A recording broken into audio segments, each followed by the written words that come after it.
The Magic Paintbrush by Stewart and Julia Donaldson. It's a great book. Hope you can see the pictures. Okay, here we go. First page. Go and catch some shrimps, Shen. Go and catch some fish. Go and gather oysters to fill the empty dish. Shen sits on the seashore. A stick is in her hand. She sits there drawing pictures in the sand. She draws a flower, a flying fish. She draws a boat to sea. A hen, a hare, a dancing dog, a weeping willow tree.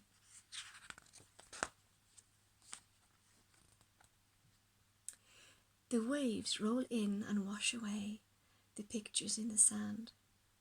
But on a rock there sits a man. A brush is in his hand. He looks around and he calls to Shen. Come here, he whispers. Hush. We don't want all the world to know about this magic brush. He slips the brush into her hand and he tells her to be sure. Never paint for wealthy folk, but only for the poor.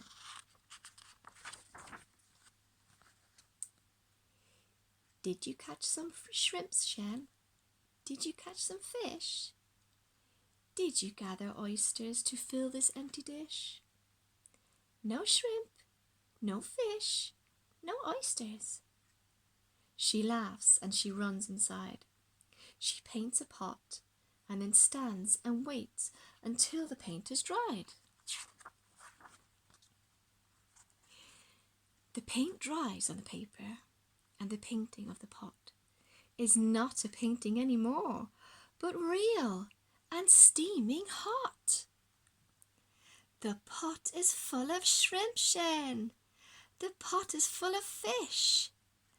The pot is full of oysters to fill this empty dish.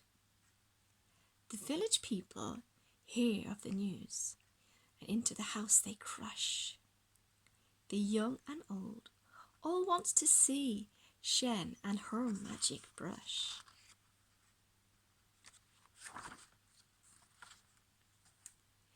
Well, she paints a melon for a boy, a ladder for a man, a basket for a woman, and for a girl, a fan. And soon the news spreads far and wide, and people stand in queues for blankets and boats and buffaloes, for hats and coats and shoes.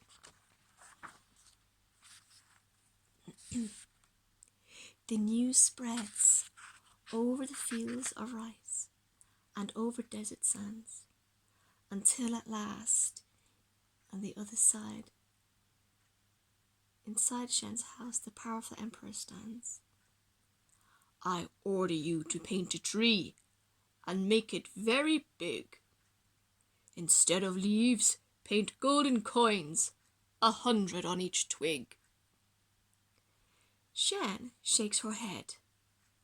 Your Majesty, I promised, to be sure, never to paint for wealthy folk, but only for the poor. The emperor scowls and stamps his feet. He bellows to his men, seize the magic paintbrush and seize the girl called Shen.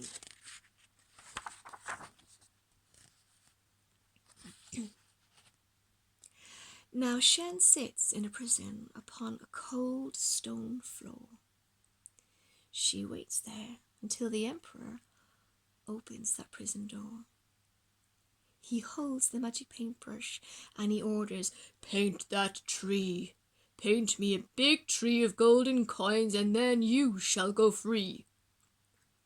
Shen takes the brush and bows low and says, Gracious Majesty, come back here in the morning and you shall have your tree.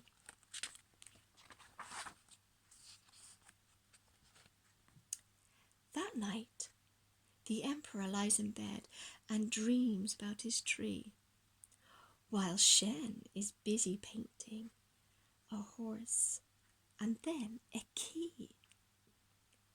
The key turns in the prison door and Shen stands free outside. She climbs onto the horse's back and swiftly starts to ride.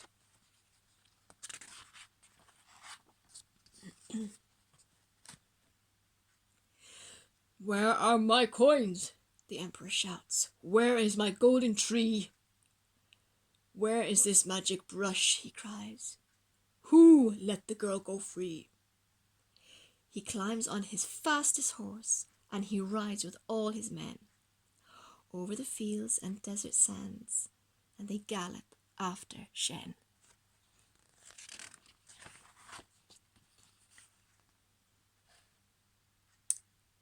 It's Shen! It's Shen! She's back again!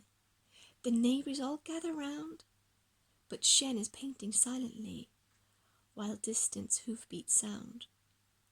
She paints a mighty river, a river deep and wide. The emperor and all his men stop on the other side.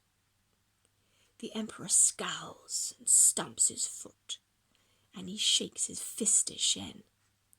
I'll swim across your river, and so will all my men.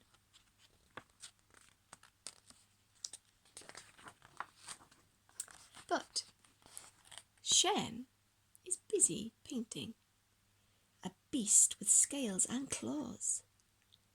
Its scarlet wings are open and flames curl from its jaws.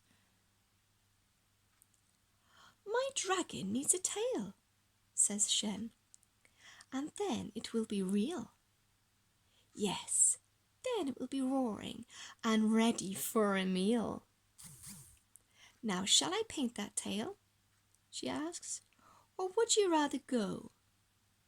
She dips her brush into the pot, and the emperor cries out, No!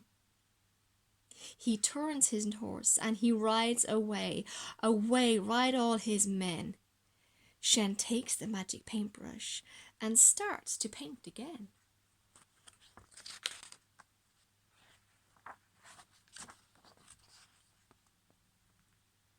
She paints a mound of golden rice and cakes like little moons, and drums and flutes, till all the streets ring out with merry tunes. The sun goes down, and the moon comes out. It shines as bright as day, while Shen and all the villagers dance the night away.